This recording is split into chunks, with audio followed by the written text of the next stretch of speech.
오늘 우리가 읽은 본문의 말씀은 예수님께서 38년 된 병자를 고치신 그런 기적에 관한 말씀입니다. 1절에 보시면 예수님은 유대인의 명절이 되어서 예루살렘으로 올라가셨다고 말씀합니다. AD 333년에 보르도라고 하는 프랑스 사람이요, 예루살렘을 방문한 기록을 남겼는데, 이 사람의 기록에 따르면 그때 가봤을 때 예루살렘에는요 쌍둥이 2개의 연못이 있었고, 그 연못 주변에는 5개의 행각이 있었다라고 그렇게 기록을 하고 있습니다.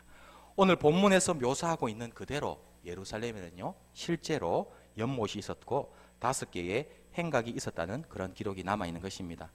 그 보르도가 본 쌍둥이 연못 중 하나가 오늘 본문에 기록된 베데스다 연못입니다.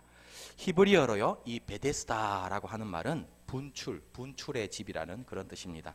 이 베데스다라는 말은요, 베트와 히브리어 베트와 에스다의 합성어인데, 이 히브리어로 베트는 우리 잘 아는 대로 집이라는 뜻입니다.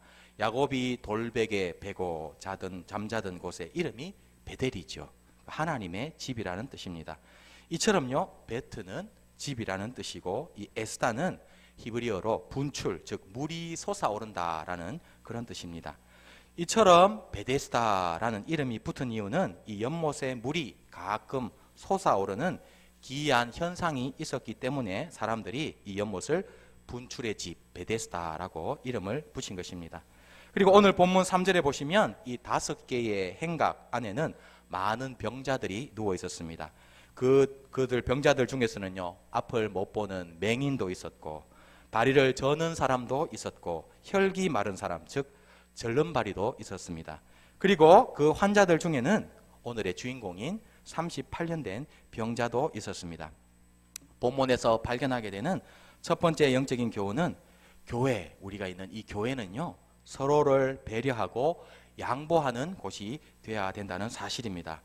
7절입니다. 병자가 대답하되, 주여, 물이 움직일 때에 나를 못에 넣어주는 사람이 없어 내가 가는 동안에 다른 사람이 먼저 내려가나이다. 본문에는 이 38년 된 병자의 정확한 병이 무엇인지 기록되어 있지 않지만 7절을 통해서 우리는 이 사람의 병이 다리를 쓰지 못하는 병이었음을 알게 됩니다.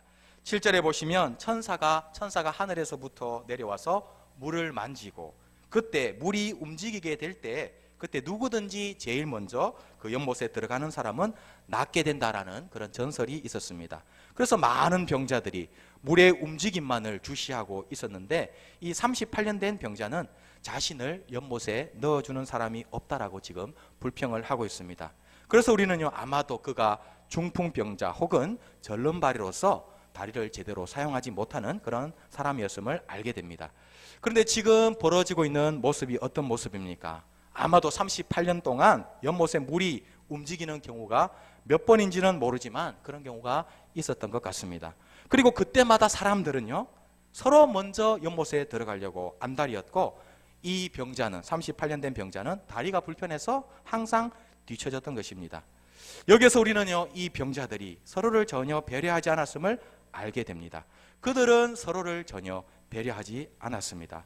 내가 먼저 고침받아야지, 내가 먼저 연못에 들어가야지, 그렇게 서로 경쟁하면서 자신의 이익만을 추구하는 모습이었습니다. 그렇다면 이 병자들은 누구입니까? 이 병자들은요 모두가 유대인들이었습니다. 즉 하나님을 믿는 사람들이었습니다. 그리고 그들이 지금 있는 곳은 어디입니까? 예루살렘입니다. 예루살렘은 어떤 도시죠?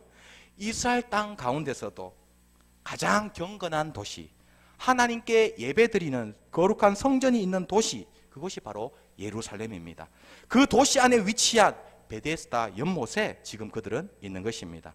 하나님을 믿으면서 가장 거룩한 예배드리는 장소에 있으면서도 그들은 서로 배려하지 않고 자신만 위하는 사람들이었습니다. 오늘 우리 교회는 어떠합니까? 오늘 우리 교회는 서로를 배려하고 있습니까?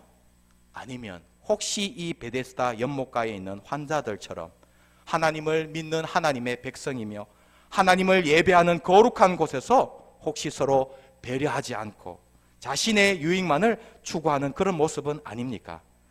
우리 용현동 교회는 서로 배려하고 서로 섬기고 양보할 수 있는 그런 교회가 될 수 있기를 주님의 이름으로 축복합니다. 그런 교회가 바로 좋은 교회입니다. 오늘도 점심시간에 교회 식당에 가서 식사를 하실 텐데 내가 먼저 가야지 그렇게 하지 마시고 서로 양보하는 모습이 있기를 원합니다. 서로 인사하는 그런 모습이 있기를 원합니다. 교회 예배하러 왔는데 서로 인사도 하지 않고 마치 남인 것처럼 냉랭한 그런 교회가 되지 않기를 원합니다. 구역 예배 드릴 때도요, 좋은 것 있으면 나누어 줄도 알고 좋은 정보 있으면 서로 공유하고 서로에게 도움이 되는 그런 공동체, 그런 좋은 교회를 만들어갈 수 있기를 축복합니다. 그런 교회가 좋은 교회인 줄로 믿습니다. 그런 교회는요, 사람들이 서로 오고 싶어하고 함께 신앙생활하고 싶어합니다. 그런데 반대로 교회에 왔는데 인사도 하지 않고 새 가족이 왔는데 왔는지 안 왔는지 신경도 쓰지 않고 서로 좋은 것 차지하려고 하고 자기 주장만 하고 남에 대해 전혀 배려하지 않는다면 그런 교회는 사람들이 오고 싶어 하지 않을 것입니다. 개인 택시를 모는 어떤 성도님이 있었습니다. 어느 날 새벽 손님으로 아가씨를 태우게 되었습니다. 동료들은요, 첫 손님이 여자면 대개는 태우지 않는다고 합니다. 그런데 이분은 성도이기 때문에 전혀 개의치가 않았습니다. 여자 손님을 태우고 갔는데 목적지에 도착을 했는데 아가씨가 이렇게 말하는 겁니다. 아저씨 미안해요. 너무 바빠서 돈을 안 갖고 탔어요. 이를 어쩌죠? 순간 화가 막 났습니다. 할 수 없지요. 그냥 가세요. 그렇게 말을 했다라고 합니다.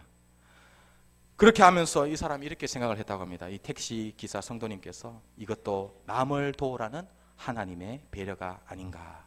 하도 내가 남을 돕지 않으니까 이렇게라도 하나님께서 사랑을 실천하라고 이런 일을 나에게 주시는가 보다. 그렇게 생각을 했다고 합니다. 그날 이후로요, 이상할 정도로 이분의 마음이 밝아졌다고 합니다. 운전에 대한 지겨움도 또 사고에 대한 두려움도 사라지는 그런 경험을 했다고 합니다. 이후에 이분은요, 가능한 한 베풀면서 살았고 베풀기 시작하자 전도의 문이 활짝 열려서 많은 사람들을 전도하게 되었다고 합니다. 베푸니까 그 사람의 말에 힘이 있게 되고요, 베푸는 삶을 사니까 하나님의 능력이 그와 함께 했다고 합니다. 신자 농부와 또 불신자 농부가 있었습니다. 이 두 사람은요, 서로 논을 같이 붙이고 같이 맞대고 있었습니다. 신자의 논이요, 이 불신자의 논보다 조금 더 위에 있었다고 합니다. 그래서 이 신자의 논에 먼저 물이 고인 다음에 불신자의 논에 물이 흘러가는 그런 구조의 논이었다고 합니다. 어느 날 밤 불신자가요, 신자의 논에서 물을 빼내서 자기 논에다가 채웠다고 합니다. 아침에 가보니까 이 신자의 논에 물이 다 말라있는 것을 이 신자가 보게 된 것입니다. 그런데 옆에 있는 불신자의 논에는 물이 찰랑찰랑거리고 있었습니다. 신자 농부가 화를 내면서 이 불신자 농부에게 따졌습니다. 그러니까 이 불신자 농부가 하는 말이요, 물이 저절로 흘러왔습니다. 그렇게 막 잡아떼는 거예요. 거짓말이죠.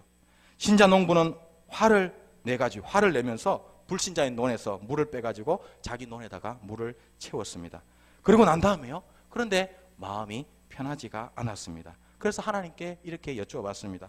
주님, 당연한 권리인데 지금 당연한 권리를 취했는데도 제 마음에 평안함이 없습니다. 이유가 무엇입니까? 그러니까 하나님께서 그의 마음에 이런 음성을 들려주셨다고 합니다. 너는 왜 정당한 것만 주장하느냐? 어찌하여 내 논의 물을 필요한 이웃에게 스스로 대주지 않느냐? 그런 하나님의 음성이 들렸다고 합니다. 그날 저녁에 이 신자 농부는요, 자진해서 자기 논의 물을 옆집 불신자의 논으로 흘러가게 했다고 합니다. 이 불신자가 또 밤에 찾아왔어요. 와가지고 자기 논에 물을 대려고 보니까 벌써 물이 데워져 있는 거예요. 이 불신자가 금방 알아차렸습니다. 무슨 일이 있었는지 알아차렸습니다. 그 다음날 이 불신자 농부가 신자 농부에게 와서 미안합니다, 그렇게 말을 했다고 합니다. 그리고 두 사람은요, 이제 벽을 허물고 친구가 되었다고 합니다. 선행을 베풀 수 있기를 원합니다. 남을 배려할 수 있기를 원합니다. 선행을 베풀지 않으면 축복이 지나가는 것입니다. 우리 삶의 축복을 경험하려면 행동하는, 나누는, 배려하는 믿음이 있어야 합니다. 나누고 나누고 베풀면 하나님께서 우리의 삶을 보시고 축복해 주실 줄로 믿습니다. 본문에서 발견하게 되는 두 번째 영적 교훈은 예수님 만나면 우리 인생에 놀라운 변화가 생긴다는 사실입니다. 5절 이렇게 말씀합니다. 거기 38해 된 병자가 있더라. 8절과 9절은 이렇게 말씀합니다. 예수께서 이르시되 일어나 내 자리를 들고 걸어가라 하시니 그 사람이 곧 나아서 자리를 들고 걸어가니라. 먼저 5절에 보시면 이 사람은 38년 동안이나 이 연못을 찾아왔음을 알게 됩니다.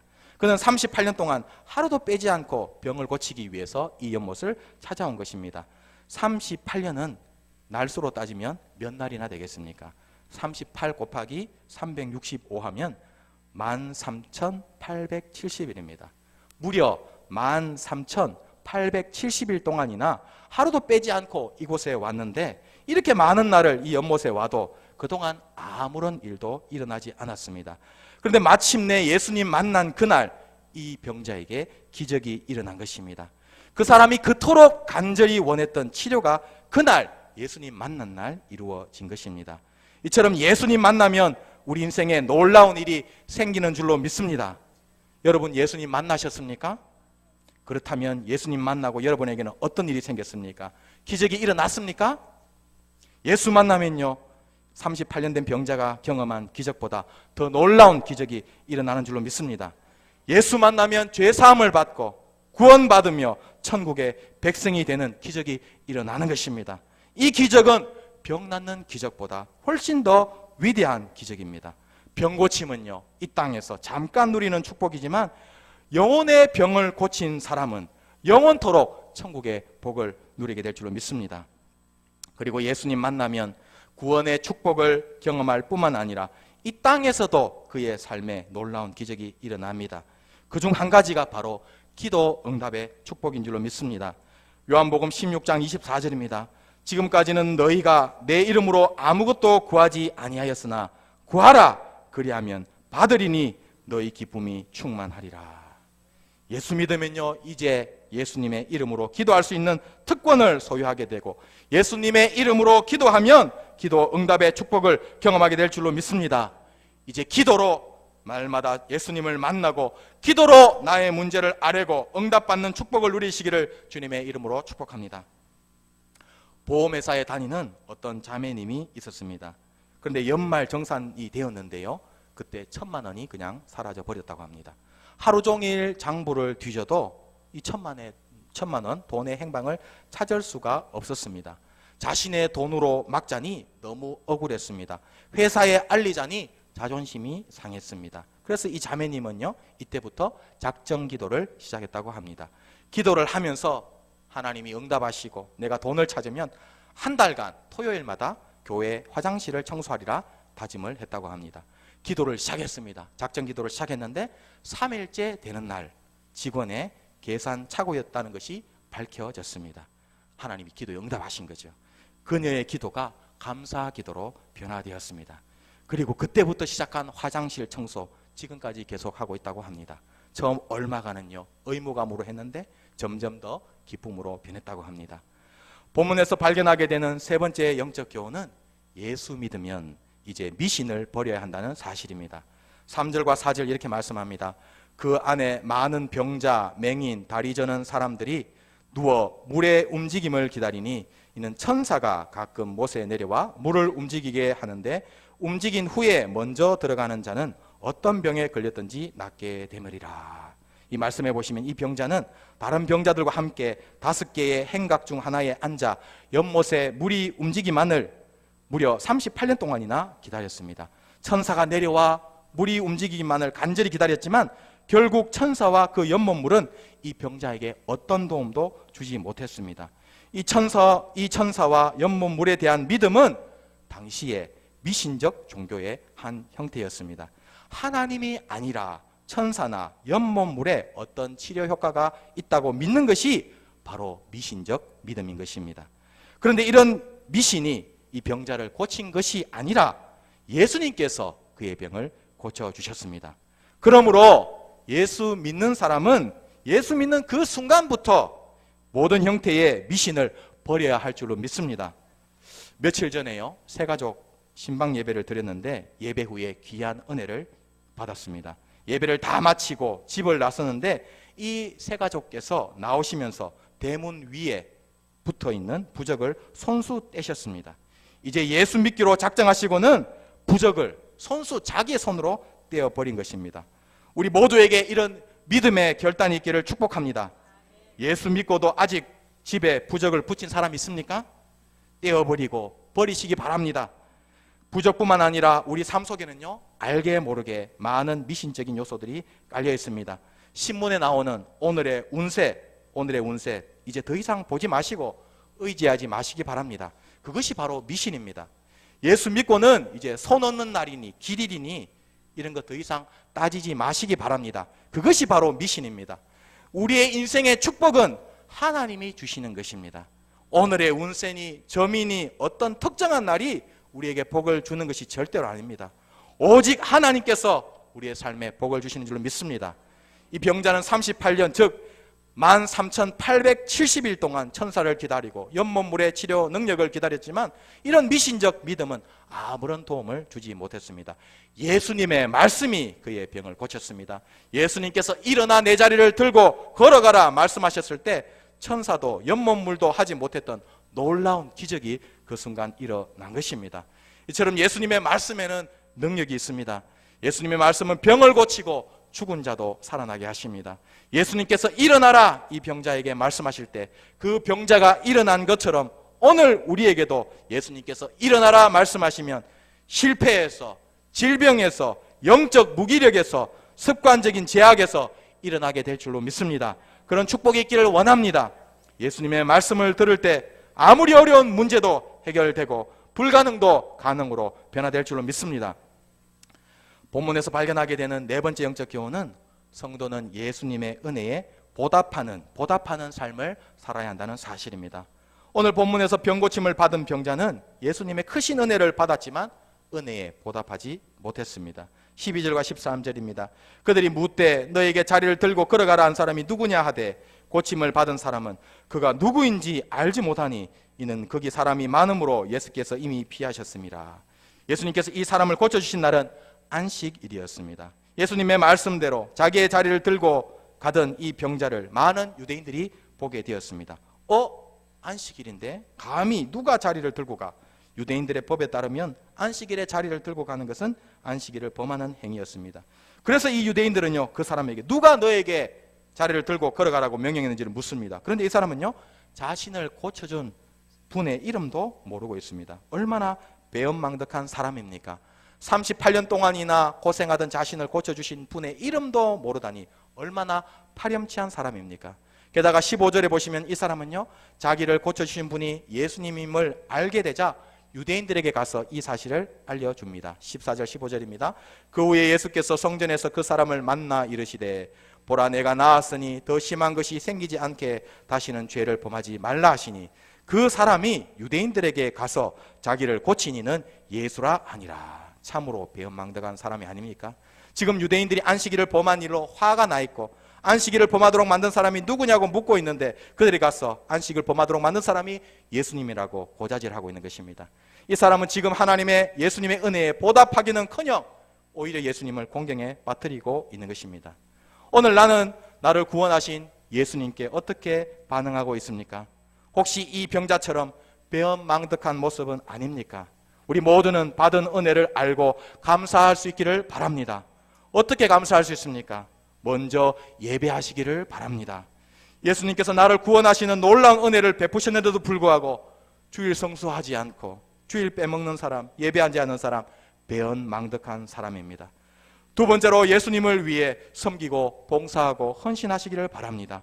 교회에서 내가 예수님을 위해 할 수 있는 일을 찾아서 하는 것이 바로 예수님의 은혜에 보답하는 길입니다.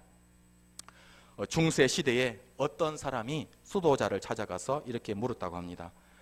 어떻게 하면 제가 천국에 갈 수 있습니까? 그렇게 물었다고 합니다. 수도자가 대답했습니다. 간단한 말입니다. 십자가를 열심히 지고 따라가면 천국에 갈 수 있습니다. 그렇게 수도자가 대답을 했다고 합니다. 그러자 이 사람이요, 수도자에게 십자가를 한 번에 왕창 질 수 없겠냐고 그렇게 묻습니다. 수도자가 웃으면서 이렇게 말을 합니다. 형제님, 그렇다면 십자가를 지고 성지순례를 한번 떠나보십시오. 하다 보면은 깨달음이 올 것입니다. 그렇게 말을 했다고 합니다. 이 사람은 그 말을 듣고 십자가를 지고 성지순례를 떠났습니다. 처음에는 할만했습니다. 십자가가 무거웠지만 그럴수록 이제 천국에 갈 수 있고 깨달음이 올 것이라 생각을 했습니다. 하지만 점점 어깨가 무거워져 오는 거예요. 그러면서 이 사람의 생각이 바뀝니다. 어차피 십자가 지는 것 마찬가지 아닌가? 쉽게 지자, 이런 생각이 드는 거예요. 그래서 십자가 꺼내가지고 십자가 귀퉁이를 끝을 막 조금씩 잘랐다고 합니다. 그러다 보니까 십자가 전 무게가 가벼워지고 한결 쉬워졌다고 합니다. 아, 이것도 십자가지, 좀 잘라도 십자가 아니야? 이렇게 생각했습니다. 순례가 편안해졌습니다. 그런데 산속으로 들어가니까요, 장애물이 막 나타나는 거예요. 그러다 보니까 또 가다 보니까 깊은 골짜기를 만나게 되었습니다. 건널 곳이 없었습니다. 아, 십자가로 임시 다리를 만들어야 되겠다, 그렇게 생각하고 십자가를 꺼내가지고 이 골짜기에다 내려 다리를 만들려고 그러는데 그만 앞불사 십자가가 짧았습니다. 무겁다고 잘라냈는데요, 그 잘라낸 부분만큼 짧았다고 합니다. 누구나 십자가를 줄이고 싶은 유혹을 우리는 받습니다. 그러나 예수님께서는요, 절대 십자가를 가볍게 하지 않으셨습니다. 예수님은 마지막까지 무거운 십자가를 지고 가셨습니다. 그렇기 때문에 예수님은요, 상상을 뛰어넘는 부활을 경험하신 것입니다. 우리도 삶에서 부활을 희망하지 않습니까? 내 삶 가운데 하나님의 능력과 축복이 나타나기를 원하지 않습니까? 그런데요, 전제 조건이 있습니다. 무거운 십자가를 질 때 우리 삶에 하나님의 축복과 능력이 그때 나타나게 될 줄로 믿습니다. 본문에서 발견하게 되는 마지막 5번째 영적 교훈은 성도는 온전한 주일 성수를 해야 한다는 사실입니다. 조금 전에 말씀드린 대로요, 당시 유대인들은 예수님이 안식일을 범했다고 생각하고 그때부터 예수님을 핍박하기 시작했습니다. 예수님 당시의 유대인들은 안식일을 철저하게 준수했습니다. 그들에게 안식일은 토요일이었는데 이 토요일 안식일이 신약시대에는 예수님께서 부활하신 일요일 주일로 바뀌었습니다. 당시 유대인들은 안식일이 되면 어떤 일도 하지 않았습니다. 일을 하지 말라고 하시는데 그렇다면 도대체 일이 무엇입니까? 미시나라고 하는 유대인들의 경전이 있는데 이곳에서 유대인들은 일에 대해서 이렇게 정리를 합니다. 일이란 무엇이냐? 일이란 내가 생계를 위해서 하는 활동, 그것이 바로 일이다, 그렇게 정의를 하고 있습니다. 즉 농부에게 있어서는요, 농사가 일이고 직장인들에게는 회사 일이 일이고 운동선수에게는 운동이 일인 것입니다. 우리 모두도 온전한 주일 성수를 해야 될 줄로 믿습니다. 내가 생계를 위해서 하는 일을 주일에는 멈추고 하지 않는 것이 온전한 주일 성수입니다. 주일에는 믿음으로 가게 문을 닫으시기를 바랍니다. 그것이 온전한 주일 성수입니다. 여러분이 지금 직장을 구하고 있다면 주일 성수할 수 있는 직장을 달라고 하나님께 기도하시기 바랍니다. 우리 모두는 온전한 주일 성수를 할 수 있기를 주님의 이름으로 축복합니다. 안식일에 자신의 생계를 위한 일을 하지 않는 것이 바른 안식일 개념입니다.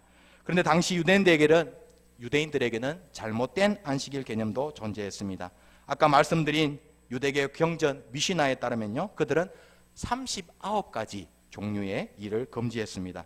그 중에 한 가지가 물건을 여기에서부터 저쪽으로 옮기는 것, 그것을 일이다라고 금지를 했습니다. 불쌍한 사람을 돕는 일, 예를 들어서 절름발이를 운반하는 일은 예외였지만 이런 예외에는 어떤 것도 운반하는 것이 금지되어 있었습니다. 그래서 그들은요, 이 미시나 규정에 따르면 예수님이 지금 이 병자에게 내 자리를 들고 걸어가라 말씀하신 것이 안식일을 위반한 것입니다. 여기 자리라고 하는 것은 지프로 만든 돗자리 같은 것인데 이것을 옮기는 것도 당시 유대인들은 일이라고 생각했습니다. 하지만 이것은 잘못된 안식일 개념입니다. 이 규정에 따르면요, 우리는 주일에 찬양도 못하고 식사도 못하고 차량 운행도 못합니다. 찬양하려면 악기를 들고 옮겨야 하고 식사하려면 밥그릇을 옮겨야 하고 차량 운행도 차량을 옮기는 행위지 않습니까? 하지만 이것은 올바른 안식일 개념이 절대 아닙니다. 진정한 안식일의 개념은 생계를 위한 직장일은 주일에 하지 말아야 하지만 주일에 주님을 위해서 봉사해야 됩니다. 그것이 진정한 안식일의 개념입니다. 주님을 위해서 물건도 들고 차량 운전도 하고 식당 봉사도 하는 것이 올바른 안식일을 지키는 행위입니다. 우리 모두는 하나님의 말씀대로 올바르게 안식일을 지키기를 축복합니다. 믿음으로 주일에는 생계를 위한 일을 하지 않고 대신 교회에서 주님을 위해 일함으로 주님께 영광을 올려드리는 우리 모두의 삶이 되시기를 주님의 이름으로 축복합니다. 하나님 아버지,